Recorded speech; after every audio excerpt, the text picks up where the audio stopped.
ल एकजना कसैले आवाज निकालौँ त। यो स्लाइड देख्नुभयो कि देख्नु भएन? देखिया छ। ल ठिक छ। अब यो सबै आफूले म्युट गरौँ, चाहिएको बेला मात्र अन गरेर बोलौँ है।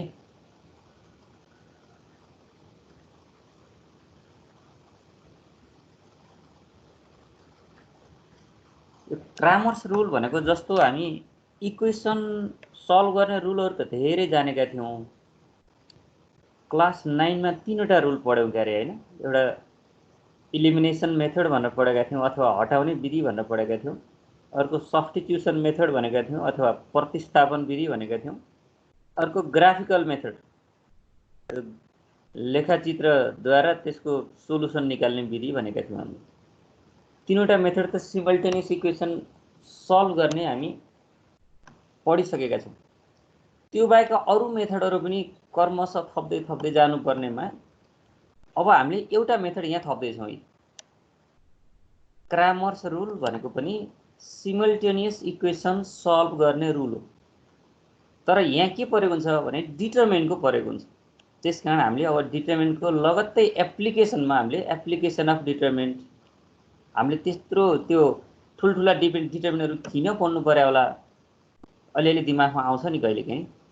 जस्तो हिजैका के अरे त्यो भ्यालुहरू निकाल्ने क्रममा पनि यस्तो टर्चर भई हामीले किन अगाडि बढाउनु पर्यो होला भन्ने कुरो अब त्यहाँ बानी परिएन भने एक्चुअल फिल्डमा जस्तो अब यो रियल लाइफका यिनी एप्लिकेसनहरू जस्तो फेरि यिनी इक्वेसन कहाँबाट आउँछन् भन्ने होला। फेरि जस्तो x + y + z = 5 भन्ने, अब यसले हामीलाई के गर्न सिकाउँछ यस्तो भन्ने क्या अलिअलि त्यो दिमागमा आउन सक्छ कि हो। त्यो कुराहरू जस्तो रियल लाइफमा टच गराउने, अब जस्तो एक्सले कुनै एउटा प्रोडक्टको प्रॉफिट काउन्ट गर्ला, वाईले अर्को प्रोडक्टको, जेडले अर्को प्रोडक्टको, एउटा कम्पनीमा 3वटा प्रोडक्ट उत्पादन हुँदो रहेछ भने अब त्यसपछि समग्र रूपमा नाफा या घाटा के छ भन्ने कुरो = कन्स्ट्यान्टले जनाउला। यसरी हामीले रियल लाइफमा आफूलाई परेको नि अहिले हामीले जम्मा 3वटा भेरिएबलसम्मको पढ्दैछौँ। हामीले जतिवटा भेरिएबल भए पनि यसले यसै गरी काम गर्छ भनेर एउटा सामान्य क्वेसन पढ्दै जाने, अरू एक्सटेन्सन जसलाई चाहियो उसले गहन अध्ययन पनि गर्न सक्छ भन्ने उद्देश्यका साथ हामी छोड्दैछौँ। ती इक्वेसनहरू निर्माण गर्नको लागि त साँच्चै हामी रिसर्च गर्ने बेलामा तिनीहरूलाई मोडलिङ भन्छ। हामीलाई जे समस्या पर्यो त्यही समस्यालाई के प्यारामिटरहरू लिने, के प्यारामिटरले हामीलाई के अवरोधहरू छन् तिनी सबैलाई भेरिएबल मान्दै जाने। अनि त्यो अवरोध कसरी हटाउन सकिन्छ त भनेपछि अब हामीले त्यो अवरोधलाई एउटा सूचकाङ्क मानेर भेरिएबल मानेर हामी इक्वेसन बनाउँछौँ। अब यो इक्वेसनको साँच्चीकै सोलुसन केमा चाहिँ सबैले एउटा अप्टिमल सोलुसन दिन सक्छ त भन्दै गर्दाखेरि अब त्यो सबै अवरोधबाट आएका इक्वेसनहरूलाई सल्भ गरेर एउटा मिटिङ पोइन्ट भेट्नुपर्छ। सबैको एकैपटक सोलुसन के भयो मिल्छ त भन्दै गर्दाखेरि त्यसको हामीले निकाल्ने सोलुसनले दिने हो। जस्तो अब एउटा कम्पनीमा एउटा कम्पनीमा 3वटा प्रोडक्ट उत्पादन गर्ने हो भने कुन चाहिँ प्रोडक्ट कति नम्बरमा उत्पादन गरेर बेच्ने हो भने म्याक्सिमम नाफा हुन्छ त भन्न सकिन्छ नि त। जस्तो कुनै अलिक कम बेचे पनि नाफा हुन्छ होला, कुनै अलिक धेरै बेच्ने, जस्तो थोरै नाफा हुने प्रोडक्ट, धेरै नाफा हुने प्रोडक्ट सबैको चाहिँ कम्बाइनेसन गर्दै गर्दाखेरि कति नम्बरमा बेच्ने हो भने हामीले म्याक्सिमम प्रफिट हुन सक्छ। यी कुराहरू हामीलाई रियल लाइफको प्रब्लम हुन सक्छ। त्यसलाई पहिला म्याथमेटिकल मोडलिङ गर्नु पर्यो। मोडलिङ भनेको इक्वेसन बनाउनु पर्यो, अनि त्यो इक्वेसनबाट एक्चुअल सोलुसन निकाल्न सक्नुपर्छ। अहिले हाम्रो उद्देश्य अरू केही पनि छैन, बनिसकेका म्याथमेटिकल मोडलहरूलाई त्यसले सबैलाई सेटिस्फाई हुने गरी त्यसको कमन सोलुसन, सबैलाई मिल्ने गरी आएको कमन सोलुसन कसरी निकाल्न सकिन्छ टेक्निक। त्यो मध्येको एउटा टेक्निक के हो त? यो क्रामरले दिएको टेक्निक हो। त्यसकारण यो क्रामर्स रुलले म्याथमेटिकल मोडलिङहरूलाई हामी एटमोस्ट 3 मोडल, त्यो भन्दा माथिको मोडल पनि यसै गरी जान्छ भन्छौँ। तर हामी यहाँ सल्भ के गर्छौँ?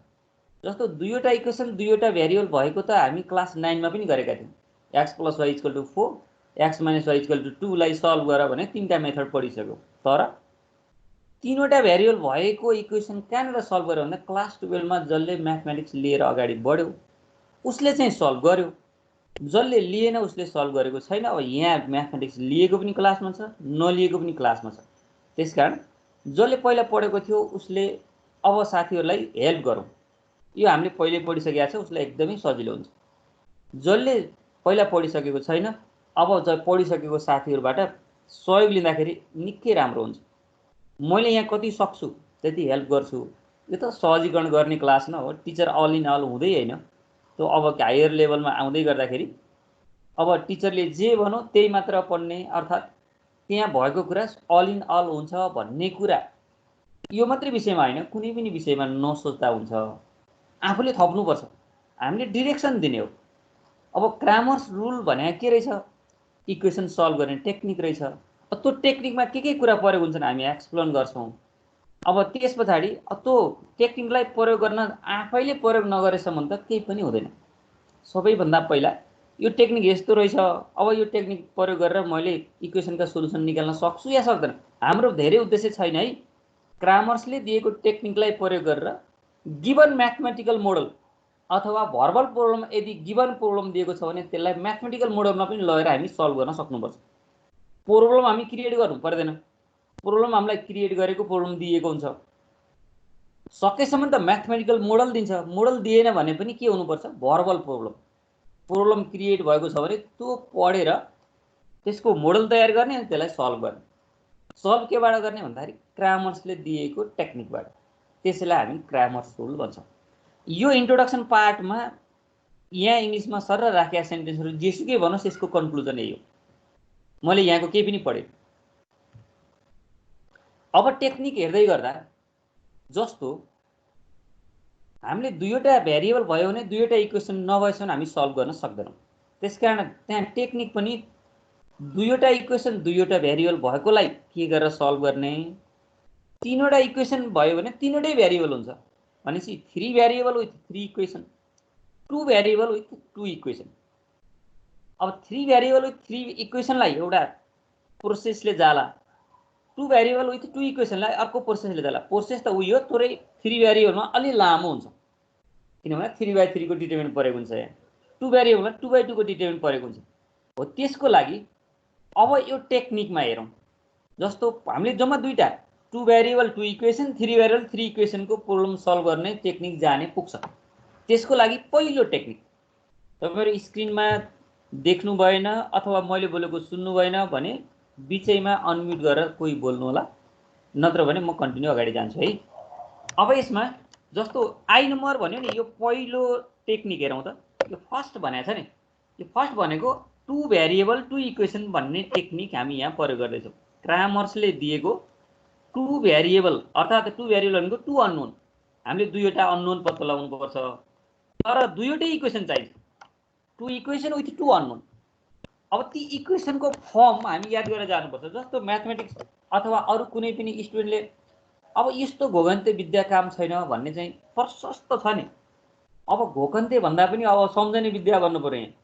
जस्तो अब दुईवटा इक्वेसन यस्तो फर्ममा छ भन्ने कुरा याद नगर्ने हो भने अब हामी कुनै पनि कुरा गर्न सक्दैनौँ।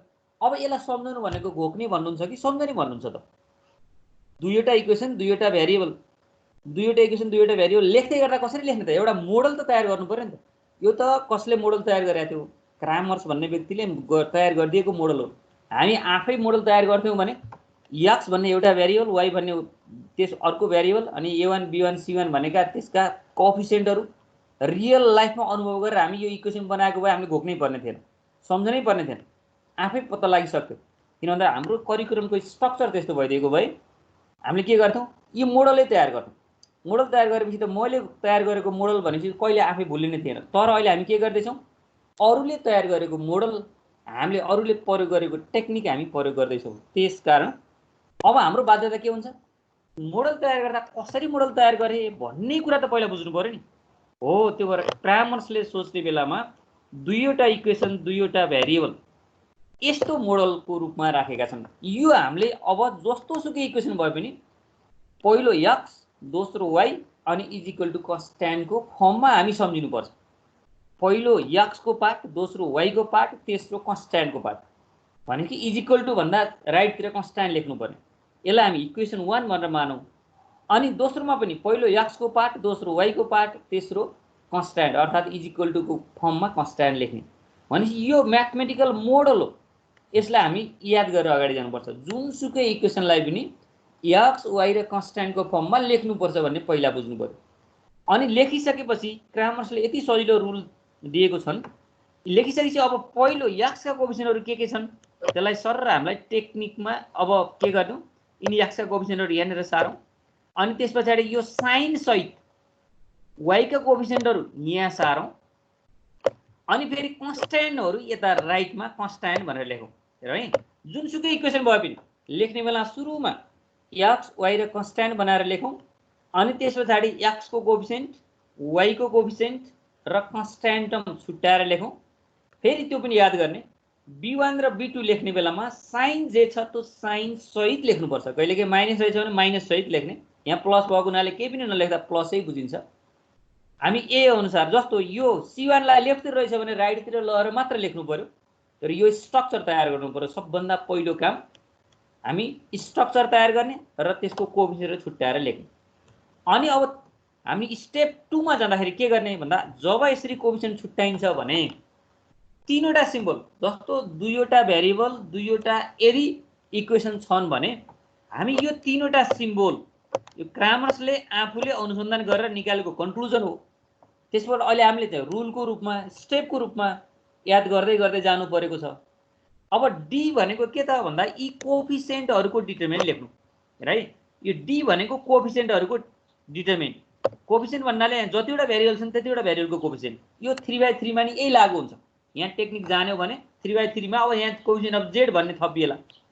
अब त्यसो भने यहाँ के गर्ने भन्दाखेरि a1 a2 b1 b2 भनेको कोएफिसिएन्टहरुको डिटरमिनेन्टलाई d ले जनाइन्छ।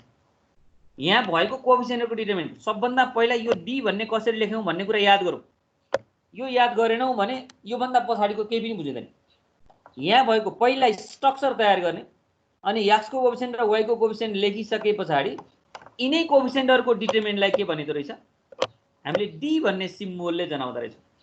यो d भन्ने सिम्बल के रहेछ, the determinant of the coefficient. अब पहिलो कोलमलाई यदि कन्स्ट्यान्टले रिप्लेस गर्यो भने d1 आउँछ। हेर है, कन्स्ट्यान्ट भनेको यहाँ छ नि, यही d सम्झिसकेपछि d बाट d1 निकाल्ने हो। पहिलो कोलमलाई कन्स्ट्यान्टले रिप्लेस गर्ने भनेको कन्स्ट्यान्ट भनेको c1 c2 छ नि, ल यो a1 a2 को ठाउँमा के राख्यो, c1 c2 राख्यौं। अर्थात् पहिलो कोलमलाई यदि कन्स्ट्यान्टले रिप्लेस गर्यो भने के आउँदो रहेछ, d1 आउँदो रहेछ। अनि दोस्रो कोलमलाई यदि कन्स्ट्यान्टले रिप्लेस गर्यो भने, ल हेरौँ त, यहाँ भएको यही d भित्रको दोस्रो कोलमलाई कन्स्ट्यान्टले रिप्लेस गर्यो भने, यो c1 c2 ले रिप्लेस गर्यो भने के आउँछ त, d2 आउँछ। भनेपछि d सम्झेपछि d1 र d2 सम्झन गाह्रो छैन। जब d सम्झ्यो, कोएफिसिएन्टहरुको डिटरमिनेन्ट हो d, जसमा पहिलो कोलमलाई कन्स्ट्यान्टले रिप्लेस गर्यो भने d1 आउँछ, दोस्रो कोलमलाई कन्स्ट्यान्टले रिप्लेस गर्यो भने d2 आउँछ। त्यो कुरा याद गर्नु पर्यो। यस पछाडी क्रामर्सले फाइनली दिएको एन्सर के हो भने, हामीलाई चाहिएको भेरिएबल x र y छ भने यहाँ भेरिएबल x र y सधैं हुनुपर्छ भन्ने छैन। जस्तो भेरिएबललाई y र z भए y र z, यहाँ जे छ, जे को कोएफिसिएन्ट लेखिएको छ, यहाँ कहिले चाहिँ p र q हुन सक्छ, कहिले चाहिँ x1 र y हुन सक्छ, कहिले y र z हुन सक्छ, जे सुकै होस्। यहाँ जुन भेरिएबल छ त्यो पहिलो भेरिएबल d1/d गरेर आउँछ रे। र है, x अहिले यहाँ x भएको हुनाले x भनेको d1/d, y भनेको d2/d गरेपछि आउँछ भन्ने टेक्निक नै क्रामर्स रुल हो। ल हेरौँ त, अब यति टेक्निक याद गर्यौं भने हामीले प्रब्लम गर्ने बेला हामीले यो टेक्निक अब यसपछि यो गर्ने, यसपछि यो गर्ने, हामी कर्मशः जान्छौं, अनि त्यसपछि हिसाब पनि मिलाउँछौं, अनि ठीक छ मैले बुझेँ भन्ने अनुभव गर्छौं। जब यो टेक्निकै सम्झेका छैनौं भने मैले के गर्ने हो, मलाई केही पनि आउँदैन, मैले जान्दिन भन्ने बाहेक नेगेटिभ कुरा गर्ने बाहेक केही पनि हुँदैन। हाम्रो लागि बाध्यता मैले अघि नै भनिसकेँ, कसैले निकालेको कन्क्लुजन त्यो टेक्निक हामी प्रयोग गर्न सिक्दै छौं। त्यसैले त्यो टेक्निक भने के हो त बुझ्नु पर्यो नि। पहिला यहाँबाट सम्झनु पर्ने कुराहरु याद गरौँ। यहाँ सर त्यो सम्झनु पर्ने कुरा नसम्झेसन अगाडि जानै सकिएन। के गर्ने भन्दाखेरि जस्तो फर्ममा इक्वेसन दिए पनि पहिलो x दोस्रो y अनि इज इक्वल टु कन्स्ट्यान्ट, दोस्रोमा नि पहिलो x दोस्रो y अनि इज इक्वल टु कन्स्ट्यान्ट गराउनु, अनि coefficient of x coefficient of y र कन्स्ट्यान्टम यहाँ माथि भएका कर्मशः यिनीहरु छुट्याएर लेख्ने। अनि त्यसबाट d भनेको कोएफिसिएन्टहरुको डिटरमिनेन्ट, अनि D1 भनेको यही कोएफिसिएन्टहरुको डिटरमिनेन्टमा कन्स्ट्यान्टले रिप्लेस C1 लाई कन्स्ट्यान्टले रिप्लेस गर्यौं भने D1, C2 लाई कन्स्ट्यान्टले रिप्लेस गर्यौं भने D2 भनेको पहिलो ठाडो फर्मलाई कन्स्ट्यान्टले रिप्लेस गर्यौं भने D1 आउँछ, दोस्रो ठाडो फर्मलाई कन्स्ट्यान्टले रिप्लेस गर्यौं भने D2 आउँछ। अनि फाइनली x को अर्थात यो पहिलो कोएफिसिएन्टको भ्यालु कसरी आउँदो रहेछ, पहिलो भेरिएबलको भ्यालु कसरी आउँदो रहेछ भन्दा D1/D गरेर निकाल्नु। माथि D1 पनि आइसकेको छ, D पनि आइसकेको छ। अनि दोस्रो भेरिएबलको भ्यालु D2/D गरेपछि हाम्रो एन्सर आइपुग्छ। यो टेक्निकलाई 2 अननोन विथ 2 इक्वेसन, दुईवटा अननोन र दुईवटा इक्वेसन भएको बेलामा दिएको क्रामर्सको टेक्निक हो। ल अब यो टेक्निकमा यदि याद गर्ने भने हामीलाई गाह्रो हुने छैन। अहिले मैले भनेको कुराहरू याद गर्न सकिन्छ या सकिँदैन? अब यहाँ मैले भनेको फेरि रिपिट गरे पनि यिनै कुरा हुन्। हामी अब एउटा एक्जाम्पलमा जाउँ, यो कसरी प्रयोग हुन्छ भन्ने हेरौँ। अब पहिलो एक्जाम्पल हेरौँ त। यहाँ ठ्याक्कै फर्ममा छ, जस्तो सल्भ बाइ क्रामर्स रुल भनेको छ पहिलो पार्ट x मै छ, दोस्रो y मा नै छ, तेस्रो कन्स्ट्यान्टै छ इज इक्वल टु, अनि पहिलो x दोस्रो y अनि त्यसपछि कन्स्ट्यान्ट नै छ। हामीलाई जस्तो चाहिएको छ त्यस्तै फर्ममा रहेछ भन्ने कुरा बुझियो। जस्तो चाहिएको छ त्यस्तो फर्ममा रहन्छ भने पनि एक पटक रिराइट गर्नुपर्छ। y लाई अगाडि दिएको भए पनि अर्थात कन्स्ट्यान्टलाई अगाडि दिएको भए पनि जस्तो छ त्यो फर्मलाई पुनः लेखेर कस्तो फर्ममा बनाउने त, कोएफिसिएन्टहरु छैनन् भने कोएफिसिएन्टहरु लेख्ने। जस्तो यहाँ 2x थियो, यहाँ 2x, अनि यहाँ हामीलाई त्यसपछि प्लस चाहिएको थियो नि। अब हामीले यहाँ कोएफिसिएन्ट -3 लाई यहाँ ब्राकेट भित्र राख्यौं भने प्लस इन्टु माइनस त प्लसै के अरे माइनसै हो। त्यसकारण हामीले यो इक्वेसनलाई कस्तो बनाएर लेख्यौं, हामीलाई चाहिएको फर्ममा लेखौं। a1x + b1y = c1 भनेर लेखेको थियो नि माथि। हो त्यही भएर a1 भनेको यहाँ 2 हुने भयो, प्लस b1 भनेको -3 हुने भयो, अनि c1 भनेको 1 हुने भयो। त्यसकारण यसलाई पुनः रिराइट गर्यो। जस्तो फर्म भयो पनि यस्तो फर्ममा लैजानु पर्यो। अनि दोस्रो पनि फेरि x जस्तो b1x + b2y = c2 भन्ने थियो होला, यहाँ पनि त्यही गर्यो। यहाँ के पनि छैन भने यसको कोएफिसिएन्ट 1 हो, अझ यहाँ 1 लेख्न छोड्यो। के पनि छैन भने 1 भन्ने सोच्ने। यहाँ 1x प्लस अनि -1y = 2 भनेपछि b1x + b2y = c2 भयो। यो फर्ममा सुरुमा लेख्यो, रिराइट गरेको भनेको यहाँ भएको मैले अघि टेक्निक बताउँदै गर्दा x y र कन्स्ट्यान्टको फर्ममा लेखेको, यो पहिलो स्टेप। अनि त्यसपछि के गर्ने, x को कोएफिसिएन्ट यहाँको लिने 2 र 1 चाहिँ, यहाँ केही पनि छैन भने 1 भन्ने आफै अन्डरस्टुड। यो 2 र 1 भयो x को कोएफिसिएन्ट, y को कोएफिसिएन्ट -3 र -1 भयो, र कन्स्ट्यान्ट भनेको 1 र 2 भयो। यदि छुट्याउन पक्कै पनि सक्छ। यहाँ x को कोएफिसिएन्ट छुट्यायौं, y को कोएफिसिएन्ट छुट्यायौं र कन्स्ट्यान्ट लेख्यौं। अब यो लेखिसके पछाडि हाम्रो काम के हुन्छ, d, d1, d2 र अनि x र y का भ्यालु निकाल्ने हुन्छ। अब अर्को स्लाइडमा त्यो हेरौं। जस्तो d भनेको यहाँ के थियो त, कोएफिसिएन्टहरुको डिटरमिनेन्ट 2 1 -3 -1 नै छ। अब 2/2 को डिटरमिनेन्ट को भ्यालु भनेर हामी पढिसकेका छौं। हामी कसरी निकाल्छौं 2/2 को डिटरमिनेन्ट को भ्यालु? हामीले लेफ्ट टप देखि राइट बटममा आएको डायगोनलको प्रोडक्ट माइनस लेफ्ट बटम देखि राइट टपमा गएको डायगोनलको प्रोडक्ट गर्ने हो भने के आउँथ्यो, 2/2 को डिटरमिनेन्ट आउँथ्यो। त्यसकारण 2 * -1 -2 भयो, 1 * -3।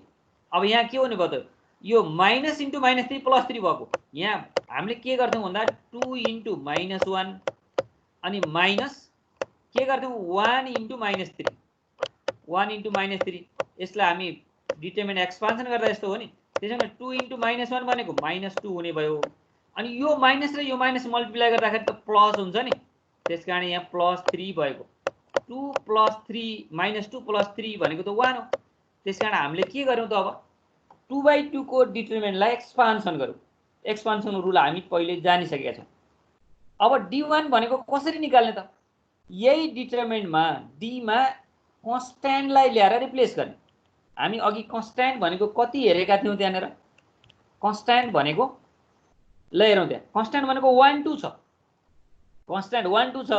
अब C1 लाई ल्याएर 1 2 ले रिप्लेस गरिदिने भनेपछि यहाँ 2 1 थियो 1 2 ले रिप्लेस गरिदिने भने अब के हुँदो रहेछ कन्स्ट्यान्ट ल्याएर यहाँ राख्यौं भने D1 आउँछ अब यसलाई पनि त्यस्तै गर्ने 1 * -1 -1 नै हुन्छ अनि -2 * -3 भनेको +6 हुने भयो त्यसकारण 5 आयो त्यस्तै गरी D2 भनेको कसरी आउँथ्यो भने यहाँ भएको -3 र -1 लाई कन्स्ट्यान्टले रिप्लेस गर्ने कन्स्ट्यान्ट 1 2 छ त्यसकारण यो पहिलो जे छ त्यही सार्यौं दोस्रोमा ल्याएर कन्स्ट्यान्टले रिप्लेस गरौँ यो 1 2 भनेर राखौँ किनभने यहाँबाट कति आउने 2 * 2 4 -1 * 1 1 4 - 1 3 आउने भयो त्यसो भने क्रामर्स रुल अनुसार x भनेको d1/d हुन्थ्यो भनेको अर्थ 5/1 5 आउने भयो y भनेको d2/d हुन्थ्यो त्यो भनेको 3 आउँछ यसरी अननोन भेरिएबल दुईवटा इक्वेसन दुईवटा अननोन भएको बेलामा क्रामर्सले दिएको टेक्निक चाहिँ यो के छ यो एक्जाम्पलमा त्यस्तो नबुझ्ने कहिनेर छ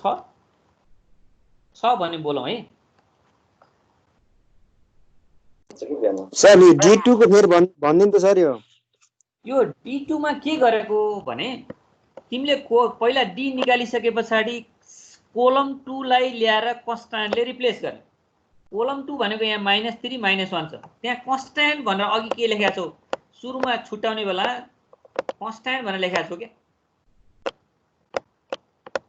त्यहाँ कन्स्ट्यान्टको ठाउँमा के छ हेर त त्यहाँ कन्स्ट्यान्ट भनेको त्यहाँ पक्कै पनि 1 र 2 लेखिएको छ त्यसो भने यो दोस्रो कोलमलाई ल्याएर 1 र 2 ले रिप्लेस गरेको मात्र हो त्यसलाई हामी D2 भनिन्छ कन्स्ट्यान्टमा 1 र 2 भनेर लेखेको छ त्यहाँ माथि त्यो 1 र 2 लाई ल्याएर के गर्ने कोलमलाई पहिलो कोलमलाई रिप्लेस गर्यो भने D1 आउँछ जस्तो D1 लेख्ने बेला के लेख्ने यहाँ जस्तो D2 मा चाहिँ यो -3 र -1 कोलम 2 मा ल्याएर कन्स्ट्यान्टले रिप्लेस गर्यौं पहिला D भन्ने त जान्नै पर्यो कोएफिसिएन्टहरुको डिटरमिनेन्ट अनि त्यसको कोलम 1 लाई कन्स्ट्यान्टले रिप्लेस गर्यो भने D1 आउँछ कोलम 2 लाई कन्स्ट्यान्टले रिप्लेस गर्यो भने के आउँछ D2 आउँछ त्यसपछि त अनि एक्सपान्सन गर्ने न हो के छ अब बुझ्छौ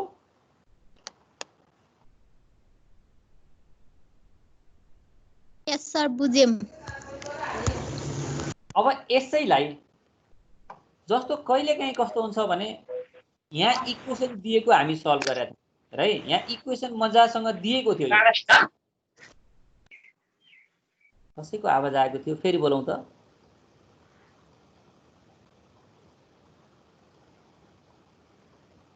आवाज आएन अब फेरि जस्तो 2x - 3y = 1 x - y = 2 भनेको यो म्याथमेटिकल मोडल आफै दिएको छ यति बेला अलि सजिलो हुन्छ म्याथमेटिकल मोडल नदिएको बेलामा के हुन्छ प्रोब्लम क्रिएट गरिदिएको हुन्छ त्यो प्रोब्लम हामी पढेर अनि म्याथमेटिकल मोडल पनि तयार गर्न सक्नुपर्छ त्यो क्यापेसिटीमा हामीले बिल्ड अप गर्नुपर्ने हुनाले अब दोस्रो इक्वेसन त्यस्तै हेरौं त the cost of 3 books and 2 pens is Rs 69 The cost of 4 books and 3 pens is Rs 96. Find the rate of each book and pen using Cramer rule 1. है Cramer's rule प्रयोग गरेर यो दिएको प्रब्लमको सोलुसन निकाल भने अब तीनवटा बुक र दुईवटा पेनको कस्ट 69 पर्छ रे अनि तीनवटा पेन र सरी चारवटा बुक र तीनवटा पेनको कस्ट कति पर्दो रहेछ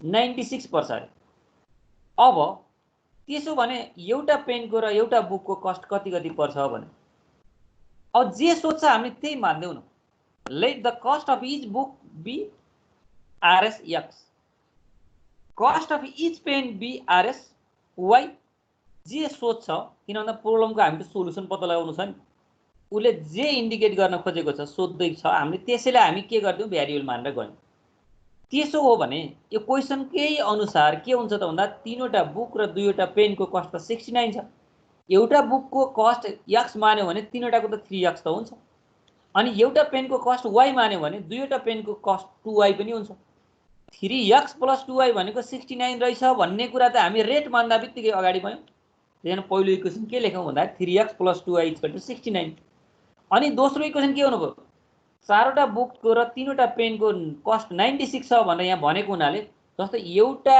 पेनको कस्ट एउटा बुकको कस्ट x थियो पेनको कस्ट y थियो चारवटा बुकको कस्ट 4x हुने भयो तीनवटा पेनको कस्ट 3y हुने भयो दुईटा प्लस गर्ने 96 आउँछ भनेर क्वेशनले आफै दिएको छ यहाँ त्यही लेख्नु पर्यो 4x + 3y = 96।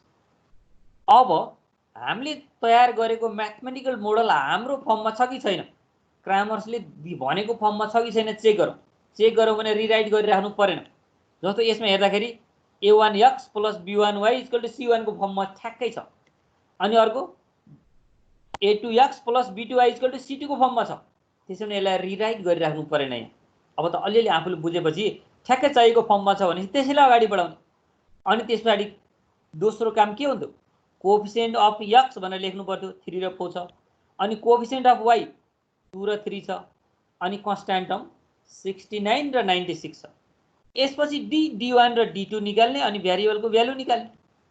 त्यसो भने d भनेको कोएफिसिएन्टहरुको डिटरमिनेन्ट 3 4। अब यहाँ हेर्दाखेरि थाहा हुन्छ 3 4 2 3 यिनीहरुको डिटरमिनेन्टलाई के भनिन्छ, d भनिन्छ। अनि पहिलो कोलम यो 3 4 लाई ल्याएर 69 96 ले रिप्लेस गर्यौं भने d1 आउँछ। अनि 2 3 लाई ल्याएर 69 96 ले रिप्लेस गर्यौं भने d2 आउँछ। यहाँ गरेको त्यही हो, पहिला d निकाल्यौं अनि यो 3 4 लाई 69 96 ले रिप्लेस गरेपछि d1 आयो, अनि 2 3 लाई ल्याएर 69 96 ले रिप्लेस गरेपछि d2 आयो। क्रामर्सले के दिने भन्दाखेरि x भनेको d1/d, y भनेको d2/d भएको हुनाले x के हो त, cost of each book, y cost of each pen. भनेपछि हाम्रो भर्बल प्रब्लम पनि यहाँनेर समस्याको समाधान गरिदिसक्यो। त्यसको रेट कति कति रहेछ भन्ने कुरा आइसक्यो। तर यो दुईटा टाइपको म्याथमेटिकल मोडल आफै दिए सजिलो भयो, नदिए हामीले के सोच्छ त्यसलाई सपोज गरेर पनि म्याथमेटिकल मोडल तयार गर्न सक्नु पर्दो रहेछ भन्ने कुरा बुझौँ। अहिले 2/2 को भ्यारिएबलको मैले बताएँ। अब 3/3 को भ्यारिएबल पनि यस्तै टेक्निकलाई थोरै एक्सटेन्ड गर्ने, धेरै हैन, थोरै मात्र एक्सटेन्ड गर्ने भनेको। अब त्यो टेक्निक पनि हेरौँ। जस्तो तीनवटा इक्वेसन भयो भने तीनवटै भ्यारिएबल हुन्छ, त्यसको पनि स्ट्रक्चर अब यस्तो फर्ममा हुन्छ। अब यो स्ट्रक्चर याद गरौँ। स्ट्रक्चर भनेको के छ, late a1x b1y + b1y + c1z = d1। यो एउटा इक्वेसनको फर्म। अर्को equation a2x + b2y + c2z = d2। अनि a3x + b3y + c3z = d3। x y z र कन्स्ट्यान्ट फर्ममा हुनु पर्यो। यो भइसके पछाडी अनि हामीले दोस्रो टेक्निक के हुन्छ, अगाडि जस्तै हो, दुईवटा भ्यारिएबल भएको त दुईवटा भ्यारिएबलको कोएफिसिएन्ट लेखेका थियौं, यहाँ तीनवटा छ भने तीनवटाको लेख्नु पर्यो। त्यसपछि के गर्ने, coefficient of x, coefficient of y, coefficient of z, constant term भनेर लेख्नु पर्यो। अब यहाँ के होला भन्दाखेरि पहिलाको जस्तै d भनेको कोएफिसिएन्टहरुको डिटरमिनेन्ट। यहाँ कोएफिसिएन्ट कतिवटा छन् त, भ्यारिएबल जतिवटा छन् त्यतिवटै कोएफिसिएन्टको कोलम हुन्छन्। तीनवटा भ्यारिएबल भएको हुनाले यही तीनवटाको डिटरमिनेन्टलाई हामी d भनौँ। हेरौँ त, यो पहिलो कोलम, दोस्रो कोलम, तेस्रो कोलम, कोएफिसिएन्टहरुको डिटरमिनेन्टलाई हामी d ले जनाउँछौँ। अब हामी मध्ये कसैले टेक्निक प्रयोग गरेर d1 भनेको, d2 भनेको, d3 भनेको के होला अनुमान गर्न सकिन्छ? ल बोलाउँ त। अघि मैले भनेको टेक्निक प्रयोग गरेर d1 के होला, d2 के होला र d3 के होला, ल गेस गरौँ त।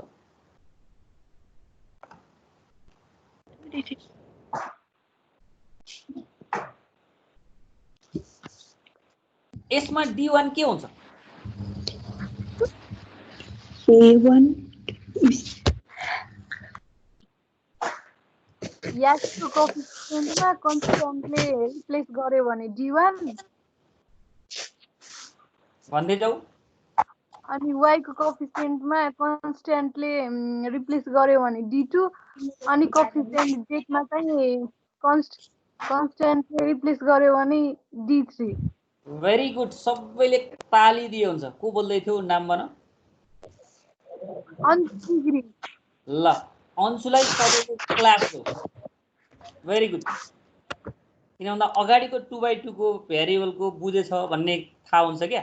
जस्तो यहाँ भएका कोएफिसिएन्टको डिटरमिनेन्टलाई हामीले d मानेका थियौं। अब यो d मानिसकेपछि पहिलो कोलमलाई x को कोएफिसिएन्टलाई यदि कन्स्ट्यान्टले ल्याएर रिप्लेस गर्न सक्यौं भने त्यसलाई d1 भन्छौं।